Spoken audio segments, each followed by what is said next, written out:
come back to the larger part of your message, which I don't think anyone would argue with. But it still raises a question, why are the forces of harmony, to use a term, losing out to the forces of discord? Because we don't, it's so obvious. Common sense tells us that harmony and all the things that you have described as consequences of it are better for any individual being. And yet, the story is not improving. Why do you say we lost out? No, I said, why are we losing out? No. Why are we losing out? We are not losing out.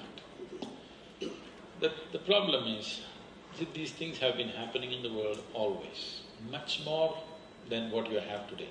Today, this violence and bloodshed is at the minimum compared to what it was in the past few centuries. We are at a minimal violent state. But today, if blood comes out somewhere, it spills into your sitting room. I'm sure you have a television in your bedroom, it spills there. If you have one in your dining room, it spills into your plate. People have televisions in their bathroom, it'll be in their bathtubs. So, because it just comes to us with such power, today we think it's very big. But 100 years ago, if it so happened, 150 people got killed in Paris, we would be sitting very peacefully in Goa without a worry in the world, okay? But today what happens in Paris explodes into our homes because of the media and the television and the means that we have. Because of that, we feel for it much more. That's one reason why we can also stop it in a certain way. But it's an exaggerated sense of violence. I'm not saying it's not violent, it's horribly violent.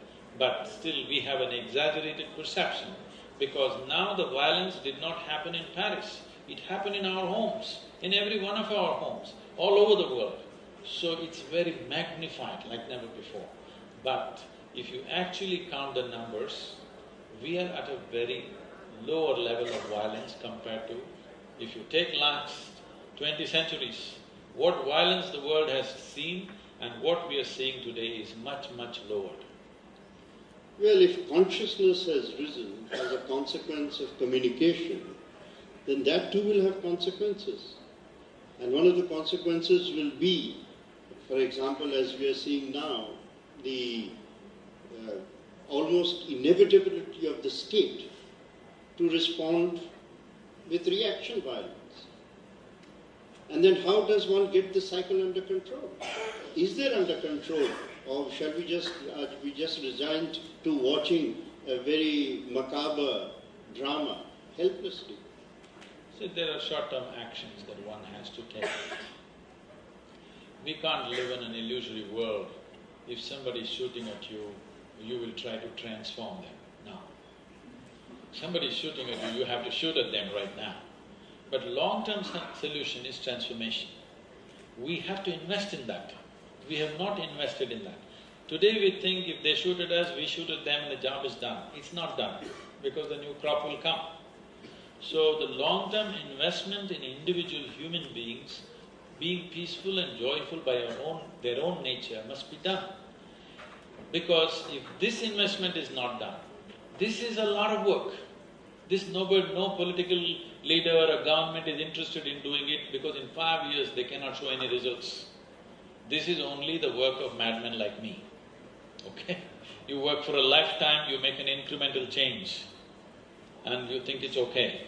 So this is not for high achievers because this is not a high achieving field. If you work for an entire lifetime, you leave an incremental change in a certain population, okay? But if this is not sustained, not just by one person or ten people, but by a large number of people, if it's not taken up, because right now, this is our only challenge, human consciousness. In terms of our capability to do things, like never before, as a humanity, we are empowered. Every problem of humanity, whether you name it, it's nourishment, education, health, whatever, ecology, everything we can address. We have the resource, we have the capability, we have the technology. Only thing missing is a concerned human being. We are not manufacturing those concerned human beings. When I use the word manufacturing, yes, they have to be manufactured. in what kind of homes they grow up, what kind of societies they grow up, what is told to them right from their childhood, manufactures a concerned human being. We have not invested in manufacturing conscious and concerned human beings. We think just by putting up a slogan, people will be transformed. No. This is a lifelong work, and a certain segment of population needs to take it up, because right now this is the only challenge missing. We have everything in place, but are we going to do it? That's a question. As a generation of people, we have to look at this, every one of us. Are we going to let this opportunity pass? Because never before in the history of humanity, any other generation had this opportunity, but if they wished, they could solve all the problems on the planet. No other generation had this opportunity. We have it. But are we going to let it pass, or are we going to do something about it? This determines what kind of people we are. Yep.